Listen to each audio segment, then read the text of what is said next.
राधे राधे भक्तों, कैसे हो आप सब। आई होप आप सभी अच्छे होंगे। भोलेनाथ की नगरी काशी व्लॉग्स में आपका स्वागत है। तो आज की जो व्लॉग होने वाला है, आज का जो वीडियो होने वाला है, वो बहुत ही नॉलेजेबल होने वाला है आपके लिए। क्योंकि जो भी भक्त अपने घर पे लड्डू गोपाल को रखे हैं या लड्डू गोपाल जिनके भी घर पे विराजमान है, उनके मन में ये सब सवाल ज़रूर आता है कि लड्डू गोपाल की सेवा हम गर्मियों में कैसे करें, या गर्मियों में हम उनको कैसे वस्त्र पहनाएं, कैसे रखें, क्या खिलाएं, क्या पिलाएं, या उनका खान पान कैसा हो। ये सारी चीज़ें आपके मन में ये सवाल ज़रूर आते होंगे। तो आज का व्लॉग इसी बेस पे होने वाला है कि हम लड्डू गोपाल की सेवा गर्मियों में कैसे करें। तो यहाँ पे हमने केशव और लड्डू को उठाकर सबसे पहले घड़े का जल पिला दिया है।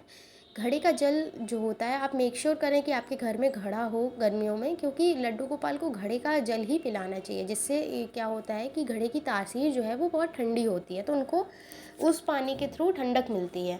तो आप हमेशा उनको घड़े का जल पिलाएं। और अगर आपके घर घड़ा नहीं है तो आप ज़रूर से घड़ा लेकर और इनके लिए एक छोटा अलग घड़ा रख लें, ठीक है। और दूसरी चीज़, अब हम जब यहाँ पे इनको नहलाने जाएंगे तो सबसे पहले हमारा एक काम रहेगा कि हम इनको चंदन का लेप लगाएं। तो चंदन का लेप लगाने के लिए आप चंदन घोर लेंगे अच्छे से। और ये पाउडर वाला चंदन मैंने घोरा है, जिससे क्या होता है ना कि इनको लगाने में प्रॉब्लम नहीं होती है।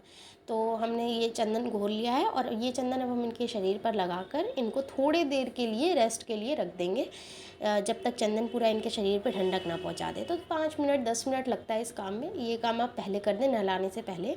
उसके बाद इनको जल से स्नान करा दें, और जल से स्नान करा दें, फिर तब तक उनका पूरा चंदन छूट जाएगा जल से। ये चीज़ जो आपको ध्यान में रखनी है वो ये है कि आप इनको हमेशा हल्के कपड़े पहनाएं और हल्का श्रृंगार करें।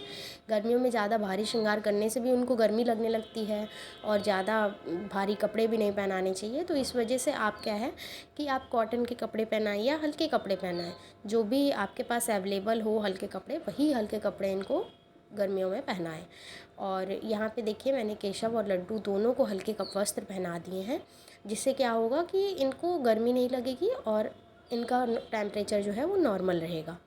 क्या करेंगे कि जब हम इनको भोग लगाएं तो आप हमेशा ये ध्यान रखिए कि इनको 3 से 4 टाइम, आप जितने भी टाइम भोग लगाते हो उतने टाइम आप इनको हल्की ही चीज़ भोग में लगाएं। ज़्यादा मतलब गरम मसाले वाली चीज़, ये सारी चीज़ भोग में ना लगाएं, ठीक है। तो मैंने यहाँ पे लड्डू भोग में लगाया है, और लड्डू और जल मैंने इनको भोग में लगा दिया है, और मैं इनको भोग खिला दूँगी। और फिर उसके बाद आपको क्या करना है कि जब आप दूसरे पहर में जब आप भोग लगाएं, मतलब दोपहर में जब आप भोग लगाएं, तो दोपहर में आपको भोग में फल और जूस, ये सारी चीज़ें भोग में लगानी है। तो मैंने दोपहर में फल भोग में लगा दिया। जैसे कि आप देख रहे हैं, मैंने इनको तरबूज और अंगूर, ये दोनों फल भोग में लगा दिए। आप कोई भी फल लगाइए या जूस लगाइए या मैंगो शेक लगा दीजिए। इस टाइप की चीज़ें जो है इनको भोग में लगाइए, जिससे क्या है कि ये चीज़ें ठंडी रहती हैं, तो ये इनके लिए अच्छा होगा। तीसरे टाइम यानी शाम में जब भोग लगा रही हूँ मैं, तो मैं इनको जूस भोग में लगा रही हूँ, जिससे कि क्या है कि इनको ठंडक मिलेगी। और यहाँ पे मैं गन्ने का जूस भोग में लगा रही हूँ। तो गन्ने का जूस जैसे कि आप बाहर से लाने की ज़रूरत नहीं है या गन्ने से बनाने की ज़रूरत नहीं है। मैं इसकी रेसिपी आपको यहाँ पे बता दे रही हूँ, बहुत ही ईजी रेसिपी है। आपको क्या करना है कि आपको गुड़ लेना है, और गुड़ लेकर उसको आपको कूच के अच्छे से मिक्सर में डाल देना है। और मिक्सर में डालकर फिर उसके बाद उसमें पुदीना डालकर, नींबू आप वो स्क्वीज़ कर सकते हैं, उसमें नींबू स्क्वीज़ कर कर, काला नमक डालकर, ये सारी चीज़ें कर कर आप इसको अच्छे से 2-3 बार ग्राइंड करेंगे, और ये एकदम गन्ने के जूस जैसा बन जाएगा और टेस्ट भी वैसा ही करेगा। तो यहाँ पे हमने इनको यहाँ पे ये गन्ने का जूस भोग लगा दिया है। आप भी अब ऐसे ही गन्ने का जूस बनाकर अपने कान्हा जी को, अपने लड्डू को भोग लगा सकते हैं।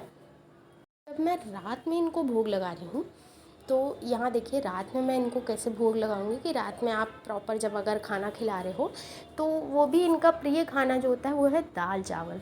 दाल चावल आप इनको खिलाइए। जैसे यहाँ पे मैंने दाल चावल और करेले और आलू का भुजिया और पापड़ खिलाया है इनको। यहाँ पे मैं इनको भोग लगा रही हूँ। अपने हाथों से आप खिलाइए इनको दाल चावल, ज़रूर वो स्वीकार करेंगे। फिर आप इनको जल पिला दीजिए। फिर आपको दूध अगर भोग में लगाना है तो आप लगा सकते हैं, दूध पिला सकते हैं इनको रात में। फिर उसके बाद क्या करना है, रात में आपको एक चीज़ और करनी है कि रात में आपको इनके वस्त्र जो है, अगर आप इससे और भी हल्का वस्त्र करना चाहते हैं तो कर सकते हैं। हमने तो वैसे ही बहुत हल्का वस्त्र पहनाया था। और तो हमने वस्त्र यहाँ पे इनके नहीं बदले, लेकिन इनको पाउडर, इनके वस्त्र उतार कर इनको पाउडर ज़रूर लगा दिया था, जिससे कि इनको ठंडक मिले। और इनको ऐसा पाउडर मत लगाइए कि जो कि बहुत ज़्यादा हार्ड हो। बच्चों वाला हम बेबी पाउडर ही इनको लगाते हैं, हम इनको जॉनसन बेबी पाउडर ही लगाते हैं। तो आप भी कोशिश करिए कि आप ऐसा ही पाउडर लगाएं कि जो बहुत ज़्यादा हार्ड ना हो। तो ये पाउडर हमने इनको लगाया, फिर हमने इसके बाद इनको सुला दिया है। राधे राधे दोस्तों, अगर आपको ये व्लॉग अच्छा लगा हो तो व्लॉग को लाइक करिएगा, चैनल को सब्सक्राइब करिएगा और कमेंट बॉक्स में और भी ऐसे व्लॉग्स के लिए कमेंट करिएगा। Thank you. राधे राधे।